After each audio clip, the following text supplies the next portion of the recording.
വ്യാപക പോലീസ് പരിശോധനകളിൽ ഉൾവലിഞ്ഞ് ലഹരി സംഘങ്ങൾ. ക്രിസ്മസ് പുതുവത്സരാഘോഷങ്ങൾ മുന്നിൽ കണ്ട് വളരെ നേരത്തെ തന്നെ പോലീസും എക്സൈസും ലഹരി സംഘങ്ങൾക്കായി വലവിരിച്ചിരുന്നു.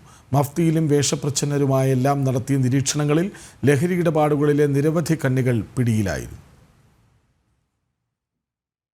ക്രിസ്തുമസ് പുതുവത്സരാഘോഷങ്ങൾ ലഹരിയിൽ മുക്കാൻ സിന്തറ്റിക് ലഹരിയും മറ്റ് ലഹരി വസ്തുക്കളും വ്യാപകമായി കൊച്ചിയിൽ എത്തിച്ചേക്കുമെന്ന സൂചനയിൽ നവംബർ മാസം മുതൽ തന്നെ ശക്തമായ നിരീക്ഷണം പോലീസും എക്സൈസും ഏർപ്പെടുത്തിയിരുന്നു. രാത്രികാല പരിശോധനകൾ ഊർജിതമായതോടെ ലഹരിക്കടത്തിലെ ചെറുകണ്ണികൾ പലതും ഉൾവലിയുകയായിരുന്നു. എറണാകുളം സൗത്ത് പോലീസ് 74 LSD സ്റ്റാമ്പുകളും 6 ഗ്രാം MDMAയുമായി മലപ്പുറം സ്വദേശികളായ 3 പേരെ പിടികൂടിയതും ഈ പരിശോധനകൾക്കിടെയാണ്. പിറ്റ് നിയമപ്രകാരവും കരുതൽ തടങ്കലുകളുണ്ടായി. മട്ടാഞ്ചേരി സ്വദേശികളായ ഷമീർ, തൗഫീഖ് എന്നിവരെ ഈ നിയമപ്രകാരം ജയിലിലടക്കുകയും ചെയ്തിരുന്നു. സ്കൂൾ വിദ്യാർത്ഥികൾ പോലും ആഘോഷങ്ങൾക്കായി മദ്യം വാങ്ങിയ സംഭവങ്ങളും പുറത്തു വന്നിരുന്നു. DJ പാർട്ടികൾ ലഹരി പാർട്ടികളാകാതിരിക്കാനുള്ള മുൻകരുതലുകളും എക്സൈസ് പോലീസ് വിഭാഗങ്ങൾ സ്വീകരിച്ചിരുന്നു. ഇതോടെ ഇത്തവണ കൊച്ചിയിലേക്കുള്ള ലഹരി ഒഴുക്ക് കുറഞ്ഞിട്ടുണ്ട്.